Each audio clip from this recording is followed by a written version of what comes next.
Welcome to Beyond the Reiki Gateway, a podcast reserved for the spiritually curious. Journey further with Reiki Masters Kathleen Johnson and Andrea Kennedy through in-depth conversations, many featuring inspiring and intriguing special guests to enrich your unique spiritual progression.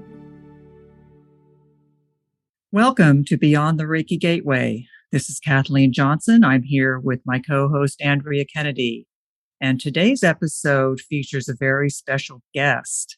Debbra Lupien is a spiritual teacher, author, and voice of the Akashic Records. Debbra believes the most important question in life is, what feeds my soul? And the answer to that question is the holy grail of awakening souls. Having found her own purpose, Debbra is passionate about sharing this transformational experience with others so they might shift their lives out of low gear and into overdrive. Her international #1 best-selling book, Akasha Unleashed, The Missing Manual to You, has become a catalyst for personal transformations across the globe. Inspired by Akasha Unleashed, people seek Debbra out for guidance on their purpose and their life journey. When she's not exploring the halls of the Akashic Records, you may find her at her mountaintop retreat. She enjoys hiking, traveling, hanging out in the fifth dimension, and spontaneously bursting into song, because life is just that glorious. Welcome, Debbra. We're so happy you're here. Thank you. Delighted to be here. Wow, Deborah, I've been really looking forward to meeting you, and I'm curious how you got started on all of this. It seems like you've been doing this for years and have a wealth of knowledge, so I can't wait to learn all about your perspective. Oh, thank you. Yeah, it's actually kind of a different story. It was all because of a horse. Oh. I was living in Brooklyn. I was building databases, very left brain work. And I had this horse that I shipped to Brooklyn, the city, from Pennsylvania. And when she arrived, she was not the horse that I had originally met. There was something that happened, but I didn't know what it was. And over a period of weeks, she deteriorated to the point where she was kicking, biting. I thought she was trying to kill me. And I didn't know what was going on because I'd had horses as a kid, but this was a whole different situation. So I started looking for ways to help her. I took an animal communication course. In that course, we took her on, the whole group, as a project, and we learned about some things that had happened to her at her previous home that had freaked her out. And the trip to Brooklyn had triggered that memory. Oh. So she came shaking like a leaf, scared to death. She'd left the family and the home she'd known forever. And it only got worse. She got some physical injuries because they forced her into a trailer. She'd never been in a trailer. And that messed up her pelvis, which over time caused more problems in her body. So through getting some Reiki, some chiropractic work, the animal communication, that just opened the door to all of these other things because I explored a lot of modalities to help this horse. Finally got her turned around. I still have her. She's an amazing creature and love her to pieces, but she started this whole thing. Wow. So along the way, because the door had been opened, now I wanted more. So I started exploring spiritual things and I discovered the Akashic Records on a summit. Oh, Interesting. wow. And can I ask you, when was that? When did that take place, Deborah? That was, oh gosh, what year was that? It was in the early 2000s. Oh, okay. All right. Wow. And it's so funny, too, because what I just thought of is it was a gateway for you. The horse led you through that gateway. She did. Interesting. Yeah, absolutely. Yeah. And looking back, I can see all of these dots being connected because databases. What are the Akashic Records? A big database, right? Oh, yeah. Oh, Yeah, because I never expected to be doing databases. I kind of fell into that work and was successful at it.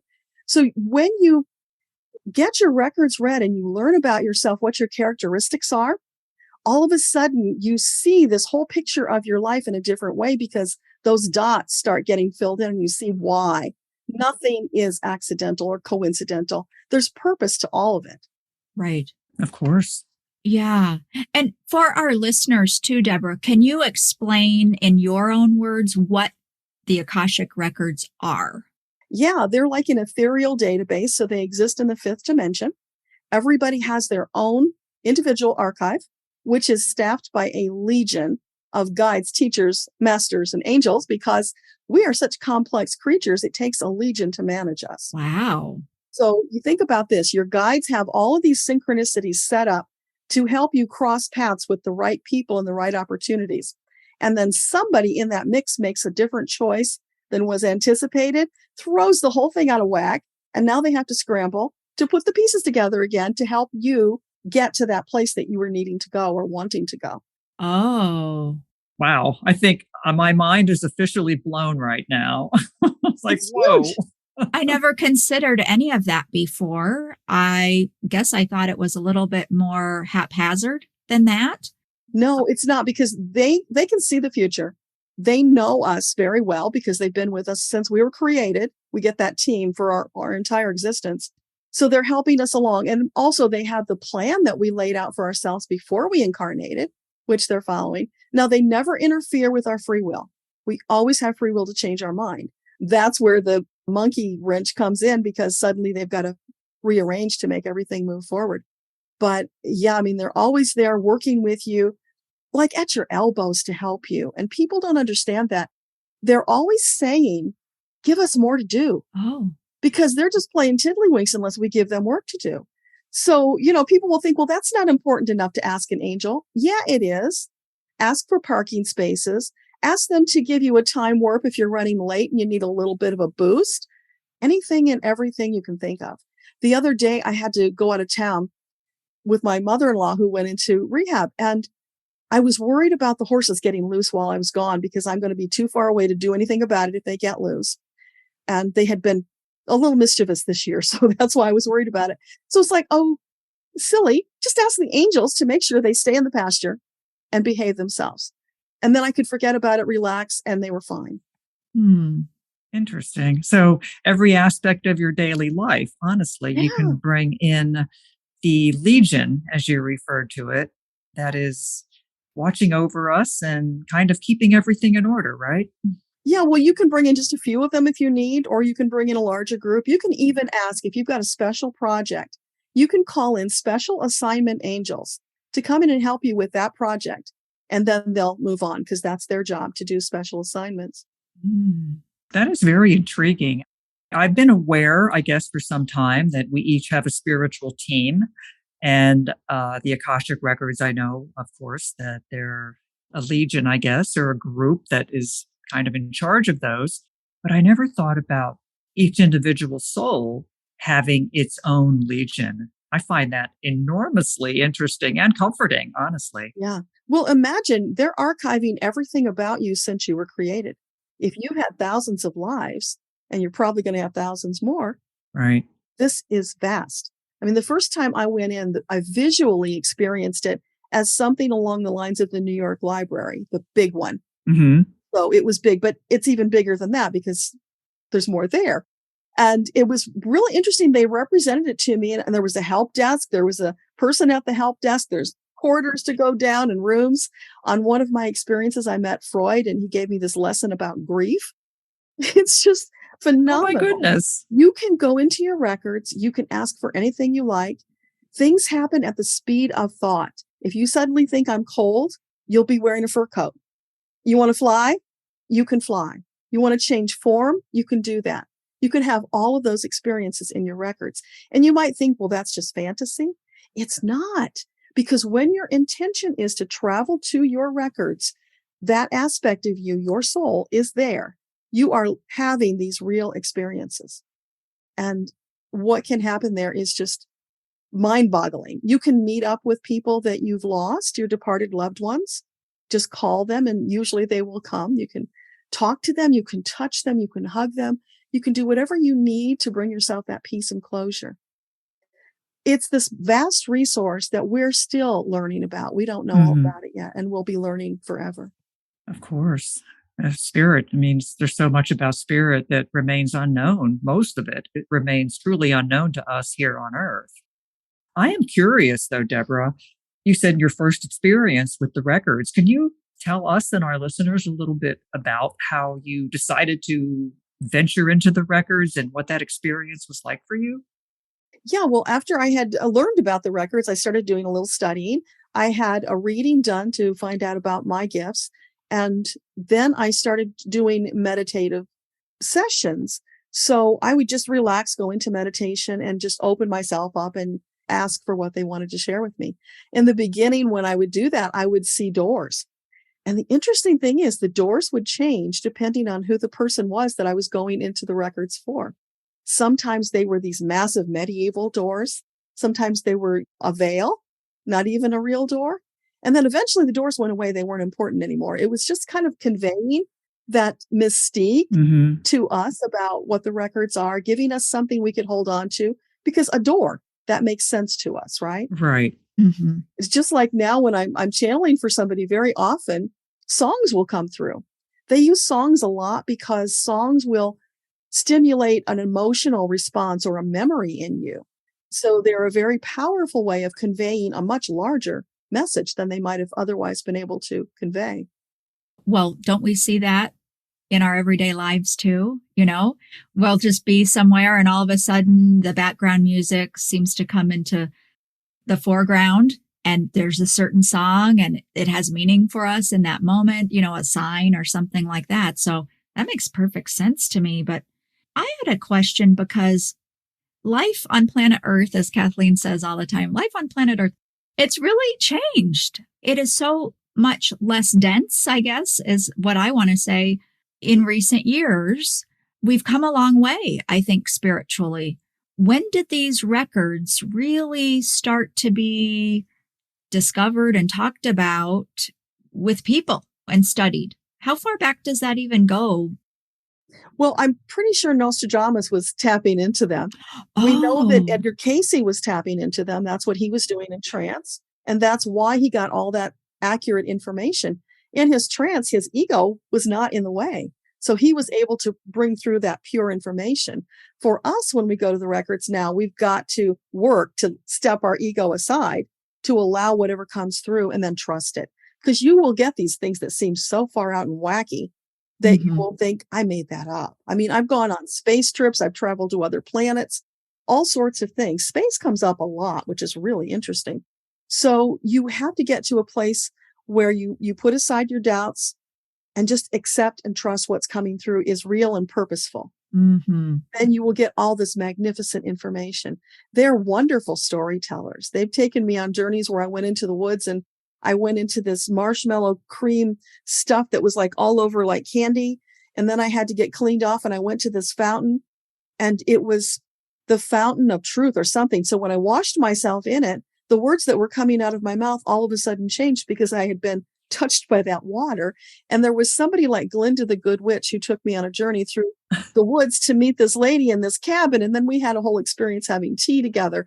And it's amazing. It's like a movie that you're a part of. Oh, wow.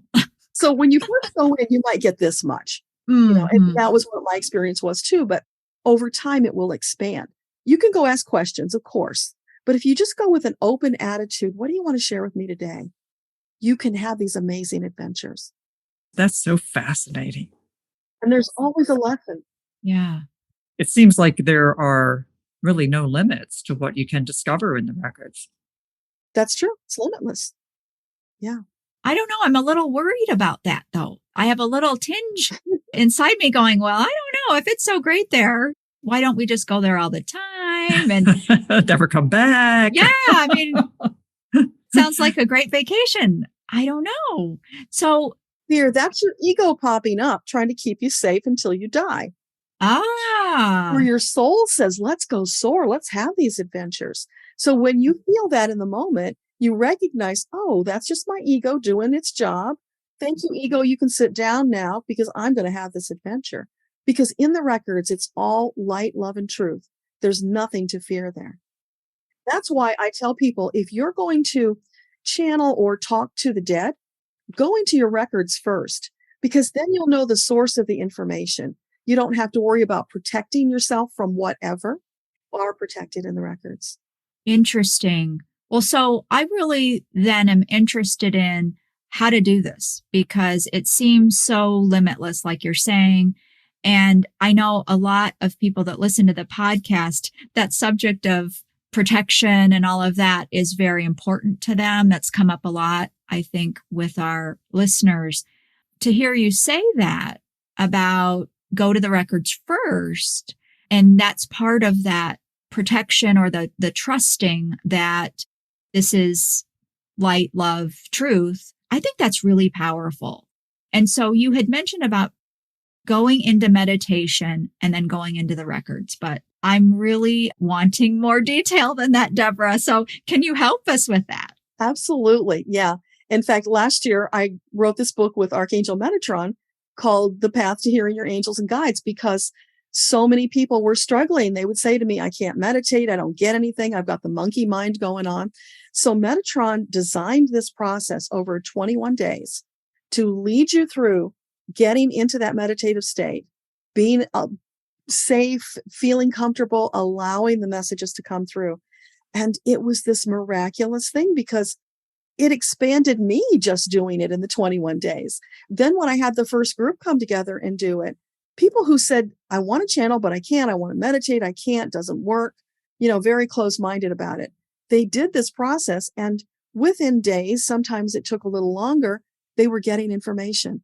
Some people now are full out channeling, and I'm just gobsmacked. When I listen to them, it's like, who are you? Because when I met you, you're telling me you can't do this, and listen to you. It's phenomenal. So for me, when I met the records, I always felt like, yeah, I can do readings for people. I can share this stuff with them. But what if they did it for themselves? That's the empowering thing. So I've always been teaching about you can do this. I'm not special. We all have the ability. For instance, I can ask you this. Do you ever find yourself talking? Words come out of your mouth and you're like, who said that? Mm-hmm. That's your channel. But if nobody explained that to you, you wouldn't know you were channeling. Just that little bit of information helps people, because then it's like, wow, I'm already channeling. So how much more can I do? So then you go through this process with Metatron and you just slide into it. It's beautiful. You can also go to my YouTube channel. I've got a whole playlist of meditations that you can just sit. They're guided meditations. You don't have to do the work. And I find for newbies, that's the best way. Mm-hmm. Because it sets up this journey for you. Like I was explaining earlier, some of the journeys I've had. So you go through this journey, you get into the records, you're seeing these things, you're feeling. It depends on which senses are most heightened for you, but they will expand over time too, which is really cool. So you get in there, you experience what you experience, and keep doing it.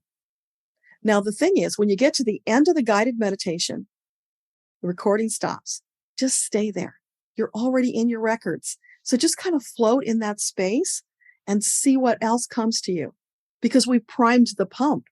So now it's going to be easy for you to get more information. And how do you recommend we bring that information into our lives? Do we have pen and paper there so we can write things? Do we have a recording device maybe so we can talk about it? Is it like a dream that once you come out of that, you begin to lose parts of the message? Do we want to capture that in the moment? Yes. Or okay. Yes, you do. In fact, when I do it, I've got my fingers on the keyboard typing, because I want every tiny little detail. I don't know what might be important. Mm-hmm. And you will forget it, because when you're channeling, you're only somewhat aware of what you're getting. So you're not going to retain it all unless you capture it in the moment. Now, the way you do it is up to you. You can write it by hand. You can type it. You can speak it into a recorder. And here's the really cool part. If it goes too fast and you can't keep up, you can say, pause, please. And they will. What? Oh, my goodness. Good to know. It's really good to know that. This is so fascinating to me. And when you were talking about the Legion and, all of that, I was like, wow, I felt like a little bit of a diva. I think the message is that we're all VIPs. Yes. Mm-hmm. And we have just forgotten the vastness, the complexity of who we are and what we're doing here, and the importance of our time here. That I'm still hung on that, from when we started our conversation. But to hear you say, you can say, oh, pause, please. I mean, wow. And these are things I discovered, just by Really? doing it.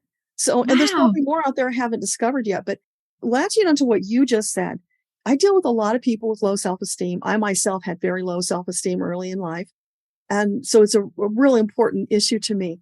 Creator says, you, my beautiful child, are perfect, magnificent, brilliant, and resplendent right now. Tomorrow you'll be better. Mm. And as I was channeling this for people, it kind of soaked into me because I heard it, but I didn't internalize it right away because it takes time. So after saying this to other people over and over, it's like, oh, I finally get it. Now I know what it means to love yourself. I didn't know what that meant. Mm-hmm. I never understood when people said that. And then you get this outpouring of love from Creator and your team. And it's like so magnificent, enveloping. You feel like you're in this big warm hug with your angel team. So loved. And how can you not love yourself if Creator says that about you? I'm not going to argue. No. Must be true, right? And then you find out every single one of us are unique. Even though you might have the same gift as somebody else, the way Creator puts you together, it's a unique combination. That means each and every one of us are needed to fill out whatever our mission is. Because if we think of life as this grand tapestry, you don't step up to the plate and do your mission, your spot's going to be empty. Nobody else can fill it. Yes. That's right. That's right. I love the tapestry analogy. I use that actually all the time. I do too. I was thinking of the tapestry when you were describing the Legion, how everybody has their little part to play and everybody's kind of working in harmony here. And I was thinking of the tapestry because like Andrea said, I use that analogy a lot. Yeah. And it's true. And it's interesting to hear you say that. It's the consistency of all this that it's very affirming. Yeah. You know what just came to my mind too is, putting this really down to ground level, people here watch sports a lot, like a star baseball player or basketball player or something like that. And it's the player out on the field shooting the baskets or making the tackle or whatever. But what we don't see is all the people that help them behind the scenes with their training and their practice and helping them all along the way so that they're out on the court performing at that high level. And to me, that's kind of similar to this. We're down here on the planet and we're shooting the baskets and making the tackles, so to speak. But we have that team. And I don't know, that's kind of helpful to me to think about it like that. It puts it a little bit more in a picture I can sort of grab onto a little bit. It makes it more tangible. Real. Absolutely. Yeah. You're not alone. Exactly. We're not alone. And that's, to me, as I said earlier, it's enormously comforting to know that we have all this help behind the scenes.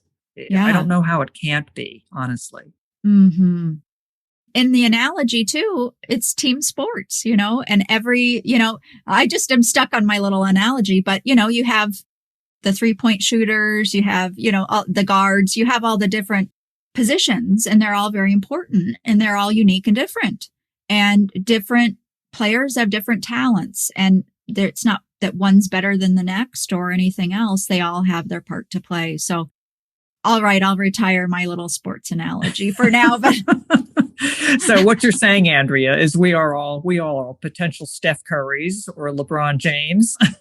Well, I don't know about all of that, but yeah, we're all integral to what we're doing here. And we all have so much help that we probably are not aware of the depth and scope of it.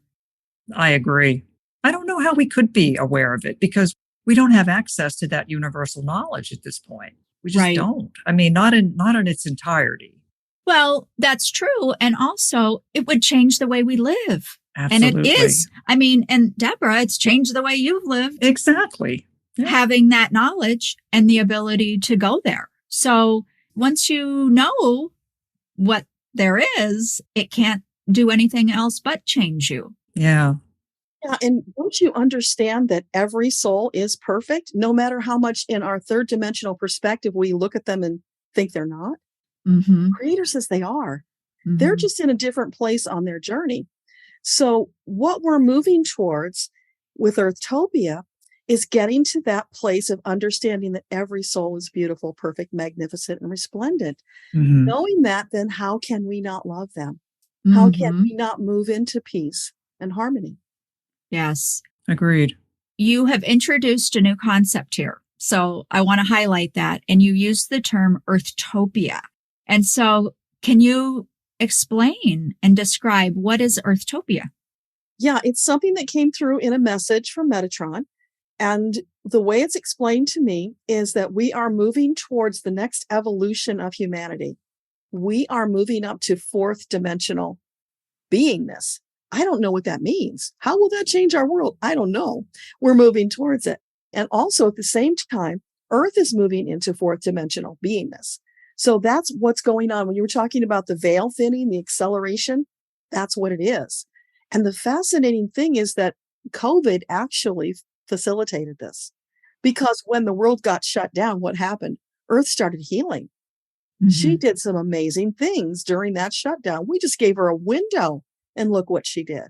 So if we start working with her, imagine what we can accomplish. Exactly. Oh, yeah. It's awakening to that understanding and then doing something about it. So Earthtopia will be that next evolution, fourth dimension. It will be like you would think of utopia, where everybody gets along, they respect, they love one another, they're all doing their purpose, just living in peace and harmony. Mm-hmm. Okay. Now I have to just ask for a little bit of a timeout here, because what I see everywhere out there and what I hear people talking about is the fifth dimension. Right. They're all saying Earth is already in 5D and we're ascending to 5D. And so when I hear you say 40, to be honest, I'm a little like, wait, what? Yeah, I know. I hear that a lot too. And it's like, it's okay. If that's their belief, I'm not going to argue with them. But this is what I've been taught from Metatron. So think about this. The Akashic Records are the fifth dimension. We're not going there. We're in third dimension now. So fourth dimension would be the next logical step up anyway. And fourth dimension is where your higher self is. So it's moving into a more awakened state. So it's just a matter of definition, is what you're saying, then, as how we're defining fourth and fifth and where that isn't lining up. Yeah, I think it's probably means the same thing to other people who are saying fifth dimension. And it's just terminology at that point. I heard one of the scientists talking about tesseracts and fourth dimension, which was really fascinating, because when you add that fourth dimension, he was trying to show it as best he could with this tesseract.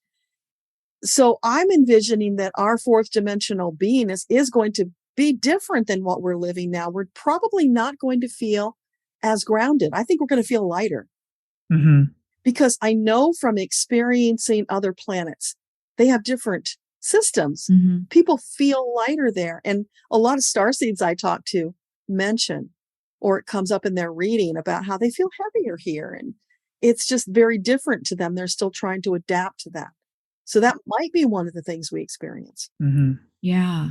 Well, I totally think it is, as you said, just a terminology type difference, because we're so limited on words, that we can choose. And if you just think about dimensions, I have a physics background. In science, the fourth dimension is time. You have three-dimensional space, and then the fourth is time. So that's a whole nother definition. So I think it really just does depend on what lens you're looking through as to what the numbers mean and all of that. But when we get to the ideas and what it means, just in the, I guess, terms of consciousness, there seems to be a commonality there in what your Earthtopia, what the future holds for us, whether we compare it or not to all those other things that we're seeing out there.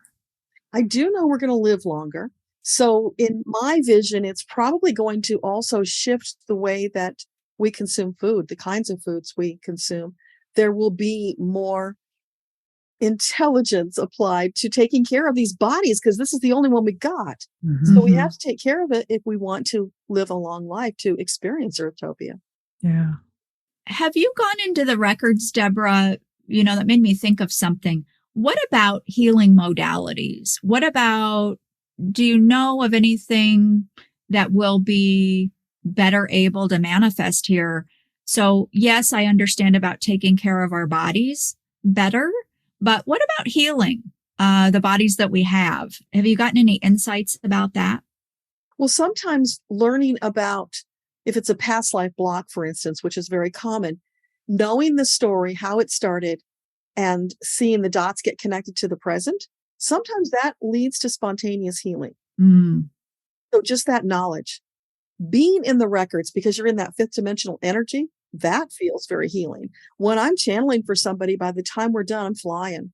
Oh, Just yeah. having that Mhm. energy pouring through you. And you probably feel that when you're doing your Reiki. Mhm. Oh, yeah. So you are Yeah. being healed while you're passing that energy through you. Oh, Of yeah. course. Yeah. And I think it will just be more readily available to us. We'll have more of an understanding. I mean, maybe we'll be like electric cars and we'll just plug into it. Oh, that would be my dream. Wouldn't that be nice, honestly? That would be my dream for the whole food thing, because I'm not into food. And as a kid, I thought, wouldn't it just be better if we just plugged into the wall? Because as Kathleen and the listeners know, I'm not into cooking and all of that kind of thing. So I'm all for just recharge. I think that would be great. Think of all the time we would save if we didn't have to worry about all of that. Yeah. Well, I do have a meditation on my YouTube channel that's called Vital Force Infusion. Ooh. So that one's a really good one if you're feeling a little down and you need a boost. Do that, because it was from Creator directly, putting this vital force energy into our bodies to recharge. So that's the Wow. closest thing we have right now. Yeah. And what's your YouTube channel? Is it your name, It's my Debbra name. Lupien? Yeah, Voice of the Akashic Records with my name. Ah, and two B's, Two B's, yes. Debbra. Very unique name. Mhm. Yeah. Yeah. Fantastic.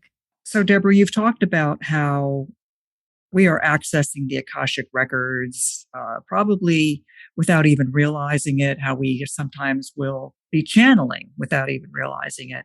I guess I have the question, or maybe if you can just confirm or deny this, but when we contact spirit in whatever way we do it, like for me, it would be in a Reiki session or a past life session or whatever I'm doing in meditation, are we in effect contacting and working with the Akashic Records at that point? Or is that a separate type of thing? Are they all one entity? How does that work? Or do you have any information about that? Well, the thing is, you might be without knowing it, as you said. But if you want to be sure, just access the Akashic Records. And you can do that by simply saying, access my Akashic Records. Or you can use an opening prayer. With my book, I've got an opening and closing prayer. And that's for people who are just starting out, who need that guardrail to help them feel confident that they've actually accessed. Okay. And you Yeah. can use that, until you don't need it anymore, or you can use it forever. It's up to you. I usually don't go through that formal process anymore unless I'm really wanting to do a deep session. But Right. yeah, just for confidence, it's a good thing to do that. And then you'll know. hmm Because I know there are people who are channeling and the stuff that's coming through them, it's like, yeah, some is good, some's not so good. I don't know where they're getting it from. Mm. So you always have to wonder about that. But if they're accessing the records, then you've got that confidence.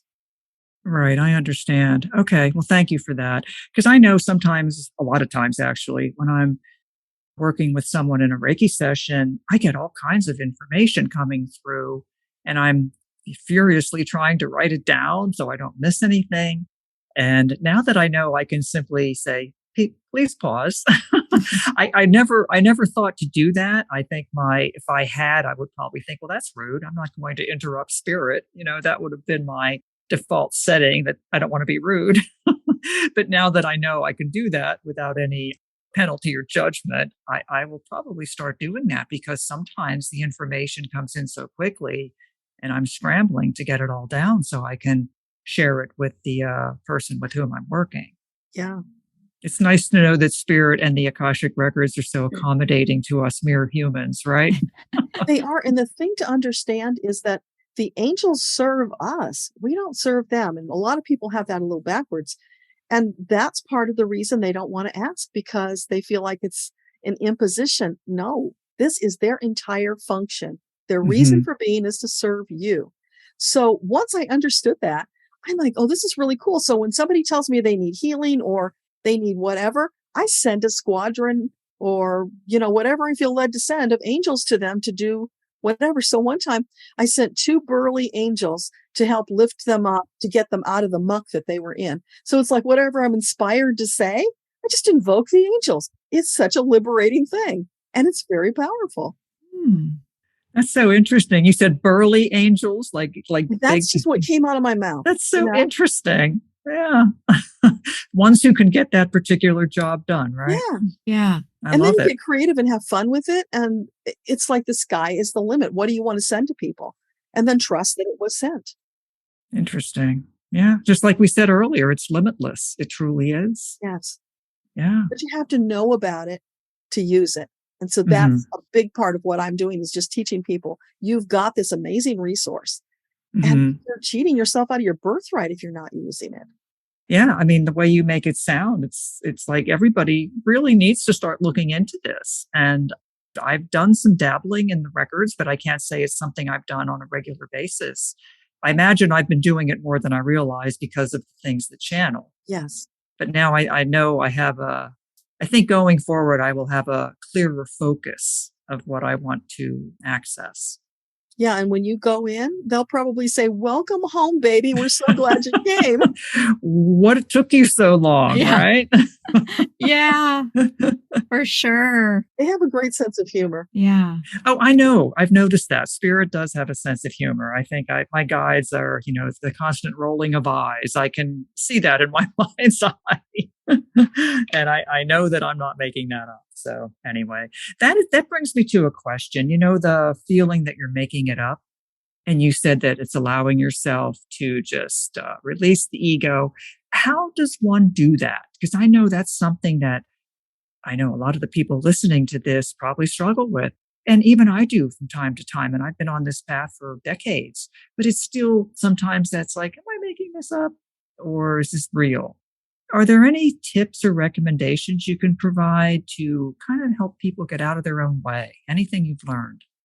Yeah. One day, my angel said to me, you don't have to be enemies with your ego. And that opened up this whole door. I went into meditation. I met with ego, higher self, and soul. We're all sitting in this little powwow in a triangle shape, talking.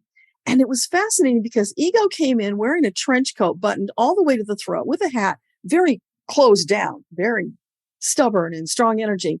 So then there's higher self who's kind of getting pulled between ego and soul. And soul is like, all airy fairy, I want to fly. So we're sitting there talking and we asked ego what she needed. And she said, I just don't want to be bossed around. That opened the door. We had this whole conversation, and that's in my first book. You can read that whole thing. So we had this conversation, and we came to this compromise where we explained to ego if she would loosen up and do some of the fun things soul wanted to do, that she would probably really enjoy it. It would benefit her. So she agreed to be a little looser, and we agreed to respect her and not push her around. So out of that, then I recorded a meditation, and that's available. It's a link in the book as well, so that you can do that too. You can repeat that process. And like any of these meditations, when you're in them, if you feel you're going in a different direction, stop the recording and let yourself go. That's your guides taking you someplace you need to go, or do that at the end. I see. But don't limit yourself. Again, once you're in that energetic space, you're relaxed, you're ready to receive. Just go with it, get everything you can. You'll be amazed at what comes through because nobody taught me this. It came from my team. When I'm ready for something, they will bring it through. Yeah. So interesting. It's as if, well, I see you as someone who is living your purpose. I mean, obviously you are here to spread the word about how beneficial and helpful the Akashic Records can be for everyone. And you're doing a wonderful job of it, I may add. And you're bringing it down to earth. And that is much appreciated because it is such an ethereal concept that could be easily brushed off like, oh, no, I don't think so. But you bring it down to earth, and that is so helpful and affirming again, because it makes it feel like we can all do this. I mean, I know we can, but everyone needs to realize that we can all do this, right? Well, you'll just feel so much better. You'll be Exactly. happier. You'll be healthier because that energy will be flowing through you. So it's just win, win, win. There's no Right. downside to it. There's no downside, right? And Metatron says, if you can't spend a half an hour or even 15 minutes in meditation, then do mini meditative moments where you just do 2 to 5 minutes. Just stop, do a little breathing, connect, feel, receive whatever they want to share with you. It might be nothing. It might just be a little tidbit, Mhm. but that's a start. And then you can grow on that. So if you would only give yourself that gift of 2 to 5 minutes, it would open a lot of doors. Yeah. Well, and I think if we say we can't do that, there's a larger issue at play there. Yes. For True. sure. And I really related to what you shared about the ego, because it's always bothered me my whole life. The notion that the ego's bad and that you have to squash it and silence it and keep it in the corner or whatever. I think we're told that so often, even in the spiritual community. It's like, oh, the ego's so bad. And, the Reiki classes I teach, it's about healing the ego. It's about the balance, because we are here on earth. We need a healthy ego in order to engage and to manifest all of the wonderful things that we do receive from, the higher levels of consciousness. And what I heard in your account there was the balance between the different aspects of the self. And so thank you for that. That's just really refreshing. We are born with an ego. We're not born with damaged goods. We're not born with something wrong with us. And so I appreciate you sharing that story with us for sure. Yeah, it's super powerful because it really stays with me. So like if somebody writes a rude comment on my video, for instance, Mhm. and I start writing a reply, then I step back and I say, is that ego talking or is that soul talking? It really helps. Mhm. Tremendous. Yeah. Oh, yeah. I know all about that, Deborah. So I hear you on that too. Yeah. Yeah. That's Mhm. right. No, I absolutely agree with what Andrea said. It's very helpful because it's just like she indicated, you hear all these things, the ego's bad, the death of the ego, Oh, all yeah. this stuff. And that has never sat well with me either. It just felt wrong because, as Andrea said, we come into body with the ego, and we need an ego to effectively function on planet Earth. We do. That's just the way it is. But it's about the balance. And when I'm working with clients, I will sometimes say, you don't want your ego driving the bus, is how I describe it. It's, you got to let a little bit of a higher power have the wheel. And people kind of get that. It's true. It's not about just squashing the ego and getting rid of it. My goodness, we wouldn't be able to function. So, yeah, I'm glad you brought that up and cleared that, because it's very important for people to know that. Well, and when you think about it, Creator made us this way, so it can't be wrong. Yep. Mhm.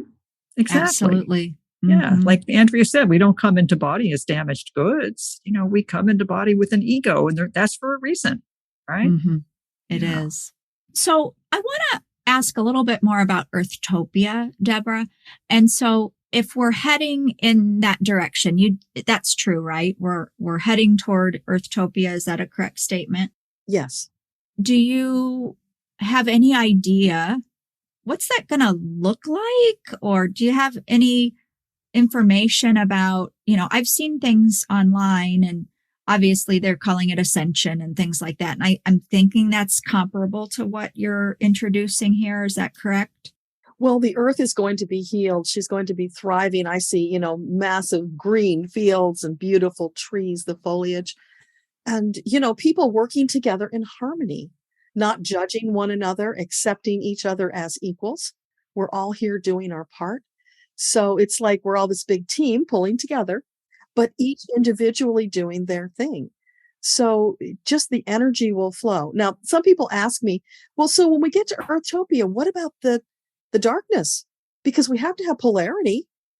And so what Metatron has explained is, yeah, you can't ever get rid of it. You do need the polarity. That's important. But they'll just crawl back under the rocks, waiting for their next opportunity. to get in there and do some harm. Interesting. So they won't go away, but they won't be interfering with us. We will also be in a place of greater insight and understanding so that it won't be a big deal anyway. We'll be able to deal with them. But all of this corrupt government stuff, all the hatred, the bigotry, that will be gone because we'll see each other as the sovereign souls that we are. It's not about the skin suit. It's about the soul. And when do we arrive, Deborah? Can you let me know when our train reaches the station? I keep asking, well, is it going to be in our lifetime? Can you tell us that? It might be because you're going to live longer, but that means it's still a ways out. Yeah. So in one of my meditations, Metatron teased me with 2028. And I'm like, really? Are you saying it might be Earthtopia by 2028? Wow. And he kind of hedged his bets a little bit because time in the Akashic Records can change, of course, because of our free choice. Mm-hmm. We can change things. So it's not set in stone. It's always a moving goal. So he said that 2028 right now appears like we'll be at the very beginnings of really experiencing Earthtopia. We're getting little bits of it here and there. It's kind of like peeking through. Mm-hmm. You might have felt that, but it's not enough yet to be tangible for most people. You know what I feel like as you're saying that? So many of us are watching or we're aware of this progression, that we're talking about. And guess what? We all want it during our lifetime. So I'm really feeling like just that fact that so many of us are awake, we're ready, we're bringing it on, and we're taking action in our own lives to manifest Earthtopia, to manifest that better way of living or higher way of living, or however you want to put it, that accelerates the whole thing. Mm-hmm. So I don't think we know when our train's going to arrive because it is fluid and flexible. And the fact that we all want it during our lifetime is not nothing. That's energy. Of course. Yeah, and in fact, Metatron says, what's holding you back is you need a critical mass of light workers who are on the train. When you get enough of them, you're going to arrive. Exactly. So that's the work. That's spreading the word to more people, get them on the train with us. It's incumbent upon us to do that. So the faster we do that, the more we get, then we'll get to that tipping point. Right. That's the phrase I always use, the tipping point. Tipping point. We have to reach that tipping point, and then we will see accelerated progress, because that's what my information has told me. Yeah. The dominoes start falling. Right. Yeah. Right. Mm-hmm. Oh, this is exciting. It is exciting. I hope I can live long enough to see it for sure. Well, you're going to live longer than you thought you were. That's all changing. So it's quite possible. That's interesting. I've read that before, that in the higher dimensions, humans will live longer. Some of the articles I read of channeled material, they're pretty consistent with that. So it's interesting that you're saying that as well. Yeah. Well, they're recalibrating our DNA right now. That's why a lot of people are feeling these weird things in their bodies. They don't understand what it's all about, but that's part of the recalibration. So that's getting us ready to live longer so that we can experience it. Mm-hmm. It's already happening. Okay. This is where my skepticism comes in. And so I'm going to admit it. I'm a science person, studied biology, all of that stuff. So, but here I am in this world talking to you, which is amazing. But when I hear things about changes to our DNA and that kind of thing, I have to admit, there's a little part of me that's like, wait, what? Really? How is that? Can you explain that? They're doing it energetically, and we know energy is powerful, can do anything, right? So Yes. The angels are all working with us to do that. I don't know the details of how they do that. I just know that they've assured me that they are, and I felt it in my own body. Sometimes it's like you're having growing pains again, which is really odd at an older age. But, weird things happen, and you do feel yourself expanding in what you believe that you can do, what you feel that you can do. I mean, most of the time, I feel like I'm half my age. Now, here's one other aspect of it, too. When you go into the fifth dimension, you're getting rejuvenated. So there's a real enticing reason to spend more time in the fifth dimension. So you get that rejuvenation, which then you can use here in the third dimension. Yeah. Yeah. Because sort of wondering, so then if we take out our DNA and we were to study it, would we find differences there? We might, because haven't they talked for a long time about how they're going to be, maybe it's chromosomes. There's 23 and it's going to go up to 24 or something. So something's going to shift, and science has already talked about this moving upwards. So I think maybe it's along those same lines. Yeah. I just have a real curiosity about that because I think it would be really exciting and it would fuel our acceleration if science came about and showed, oh my goodness, here is DNA from this period, and now look at these changes. Can you imagine the impact that would have on so many people who still live by the mantra, I have to see it in order to believe it? I mean, that would be a huge step. But the other thing that I'm reminded of is I've seen on social media lately, and maybe you all have too, and it's been talked about in the culture, and that is looking at pictures of even actors or, whatever in popular shows from 20 years ago or 40 years ago, and seeing how old they were at that time. And they look so old. Mm-hmm. And when you compare 40 back in 1970 with 40 today, the same age looks very much younger today. And so there is a conversation happening right now in popular culture about that very thing. And so when you were talking about it, I thought, isn't that interesting that we do seem to be aging backwards, so to speak, at least how we're appearing. Maybe. You just reminded me a story that Metatron shared one time to help me understand this DNA recalibration. He said, think of it like a hard drive. So what we're doing is we're writing more tracks. Mm. Oh, yeah. It gives me something to really look into. That would be cool if you could get some scientists doing that. That's the problem. Mm-hmm. It is a problem. I don't see science rushing in to do that anytime soon, but that could change. You never know. Miracles are happening every day. Exactly. And DNA recalibration is such that's like a big term. I've experienced what I call energetic upgrades. And I think that might be what you're talking about, the DNA recalibration, where you feel different. You don't feel great for a few days. And of course, a lot of people would say, oh, you just had some kind of little bug or something. But it's not that. It feels different somehow. It's not completely physical, although you do have some physical symptoms. And then when I tune into my guides, they tell me it was an energetic upgrade. And I have spoken with clients and other colleagues who share that they have experienced the same thing, like going on for years, periodically. It's not like this is a one and done. It's periodically they would have these episodes, I guess.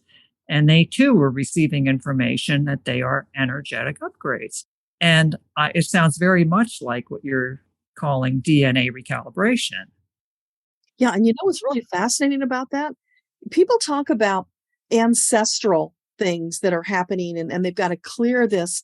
And so I was really confused about that because I'm thinking, well, if you're reincarnating, your soul is not related to the family you're born into, it's your body. Mm-hmm. So I had a conversation with Metatron about that because that's hard to wrap my mind around. Why do we care about all that ancestral stuff? Because I'm all focused on the soul, not the body so much. And so they explained to me that you have your body, your physical body DNA, and you have soul DNA. Mm-hmm. That was kind of a mind blower. Yeah, it is. That way you can put those two concepts together and honor both of them because, you do have that ancestral DNA with your body. Right. And that's something I learned when I started training and working in past lives, that we come into body with both types of memory and the ancestral. And of course, you said the soul and the body, but they're all encapsulated and contained within our cells. And what you just said is pretty much a different way of saying what I learned over the years about that. And that's why we have these these connections and these different, I don't know, attachments that we don't really understand. Yeah. And that's why it's important to have these conversations, because one person's getting this information, somebody else is getting it. We bring it all together and start talking, and we see where the commonalities are. Right. Mm-hmm. Which is very validating and feels wonderful, because, when you're getting this stuff, sometimes you wonder, am I crazy? Exactly. So definitely. I love having these conversations where we can cross-pollinate. Right. Cross-pollinate. I love that. And it's what you talked about, connecting the dots earlier. You have all these snippets of information, all these little bits out there, but then you start having these conversations and experiences. And before you know it, the dots are connected into this amazing, let's say it, tapestry, right? Yes. Yeah. Very cool. Yeah. It makes me very hopeful for what's to come. I will say that. Yeah. I think as a light worker, how can you not be hopeful when you see all of these shifts? Mm-hmm. Yeah.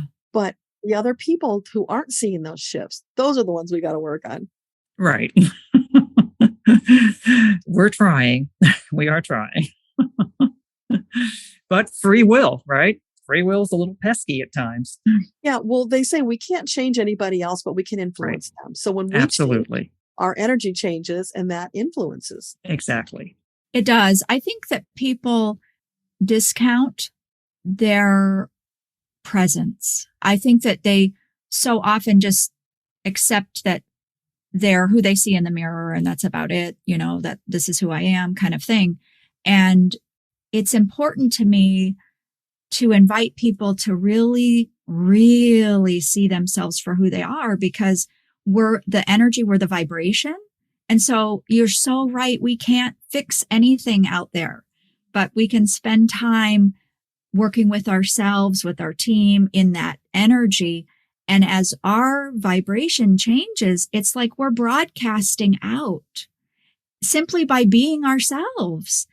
It doesn't get any truer than that. That's when we, I think, cross into the beingness instead of the doing. We're not trying to fight people and convince people. We're just being authentically who we have been forever and ever, and who we will continue to be. But as we are able to embody more of that, to me, that's how we change the world, because then we create from that light that is coming through. It's the vibration, Mm-hmm. Absolutely. Yeah. When you come into alignment with your soul, you're doing your purpose, you feel wonderful, and you are positively influencing others. That's what I call soul nirvana. Good term. I like that. Yeah, I like that. When people come to you for readings and things like that, is it their sole purpose? I mean, do you think that that's the number one reason they come? Or, what are the common reasons people begin working with the records in your experience? For many, it is, why am I here? What am I supposed to do? Because we're born needing to answer that question. Mm-hmm. That informs the rest of our life journey. But I also get people, they're very curious about their starseed family. So we deal with the starseeds and we get that information. And then there's a soul specialty. Those three things are all part of the same reading. We bring out all that information, all this research about the soul. Sometimes, though, it's about, this is happening in my life, and I'm wondering if I've got cords to cut or past life blocks. So we'll dive in and find out what that's about and clear it up. Other times it's just, I need some guidance. I don't know what to do. So let's just tune in and see what my guides want to share with me. So it can be really anything. One time I had somebody send me an email and say, I just tried to kill myself. Can you help me? Oh, my. And I didn't know, actually. So I said, I don't know, but I will try. So when I went to her records, I found a past life where she had had some similar issues to where she was now.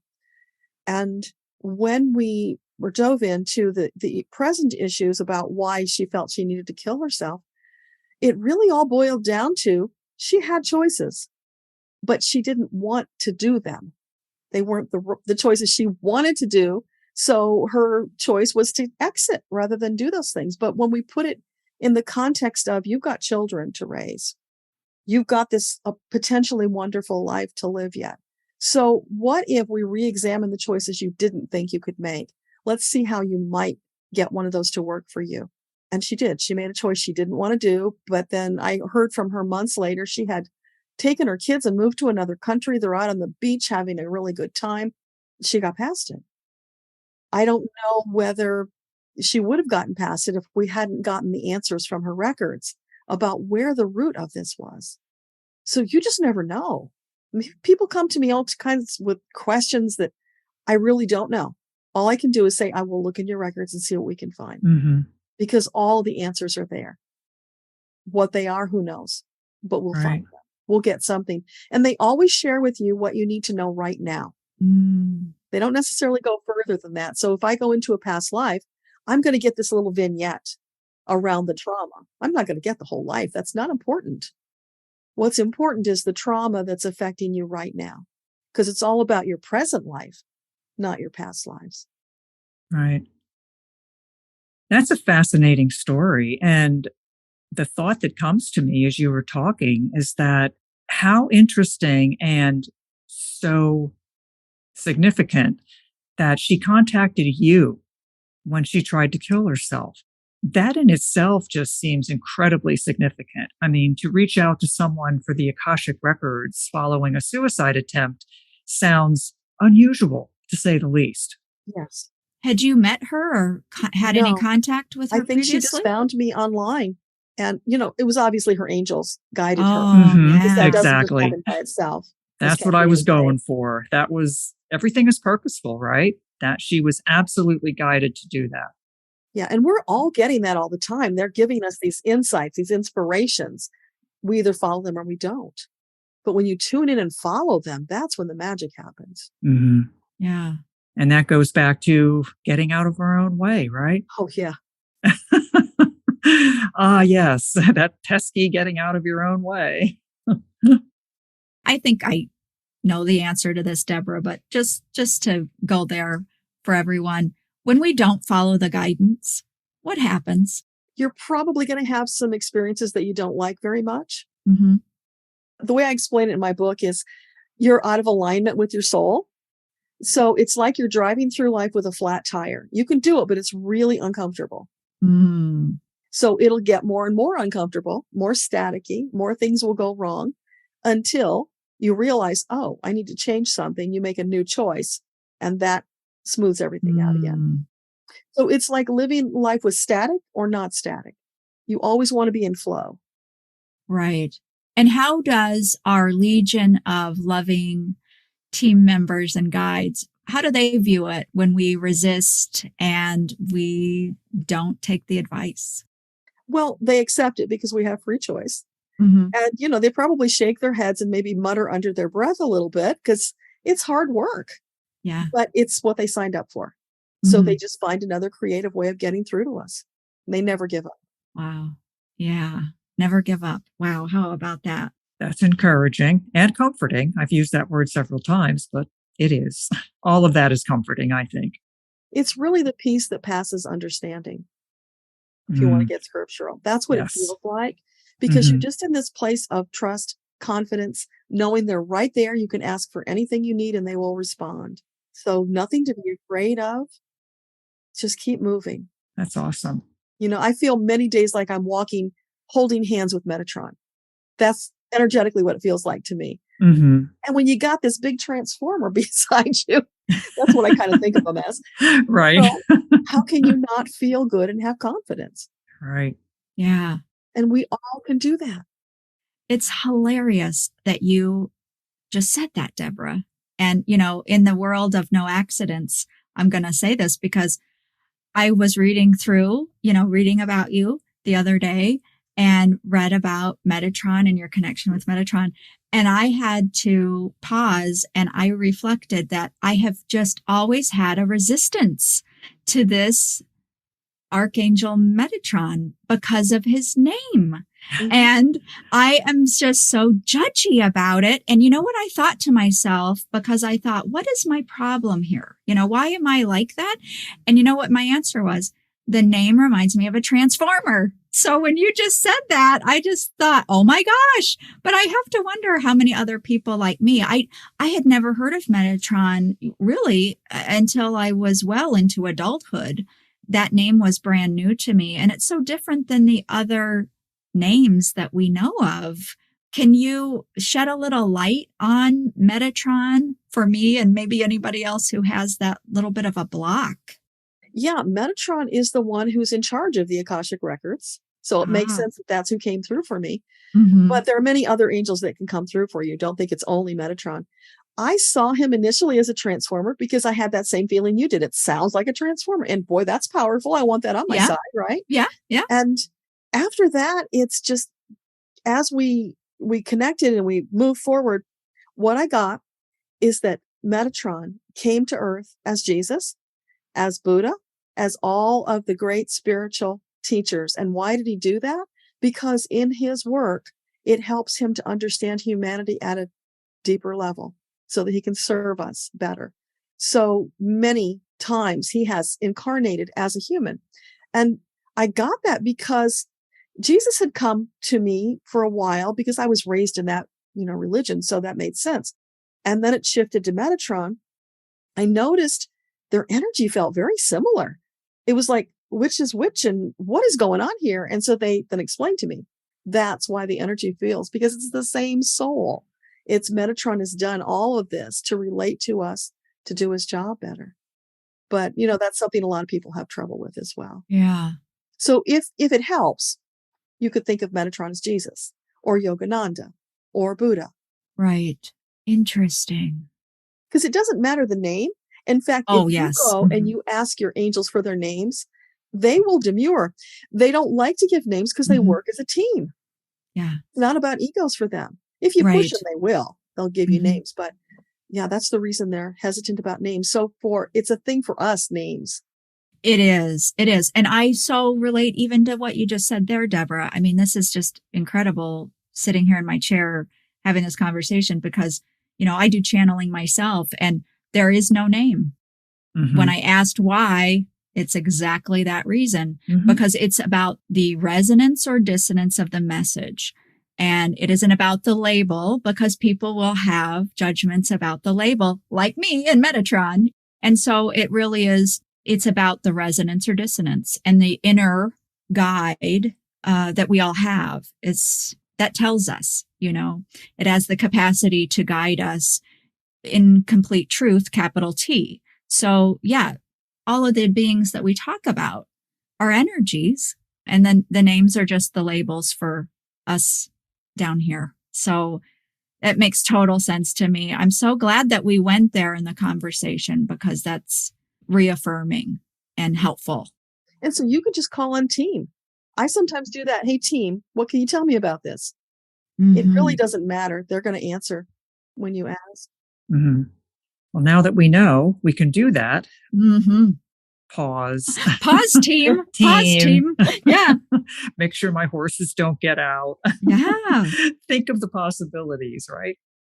Yeah. And the peace of mind. When you turn it over to your team, you don't have to worry.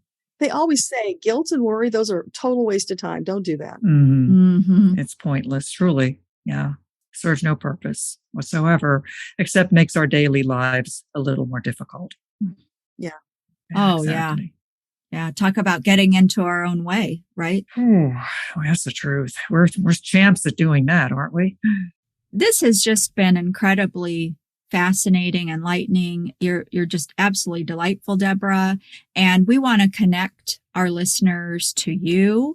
Can you invite them, let them know how to contact you, where to find out more, if you don't mind? Sure. If you go to akashaunleashed.com, you'll find my website. Okay. If you go to akashaunleashed.com/VIP, you can sign up for my VIP list, which means I will invite you to a live Zoom call every month, third Saturday of the month, where I channel for whoever shows up for between 90 minutes and 2 hours, whatever it goes. We just had one of those Saturday, and they're such magical gatherings because you don't know what's going to come through. Songs usually come through, jokes usually come through because they always want to loosen us up. We talked a lot about star seeds on Saturday because people had a lot of questions about that. So it's fascinating and it's very organic, like our conversation. It's just you show up, whoever comes, what they want to ask, we deal with. So we do that every month on the third Saturday. I also, on the first Monday on YouTube, I do a live stream there, which is a metaphysical chat. So it's like, bring your metaphysical questions. Let's see what we can find out. So we just hang out together and have a lot of fun there. I love that. That sounds great. Yeah. Yeah. Akasha Unleashed, and then Akasha Unleashed VIP/VIP. Yeah. .com/VIP. And they'll find that on the website too. Okay. And we'll have the links to those also in the show notes for the episode for sure to make it easy. But we just thank you so much for being with us, Deborah. It's just been thanks for inviting amazing. me. Yeah, it's been great. I've so enjoyed meeting you and also just speaking with you and your experiences. This has been illuminating, to say the least.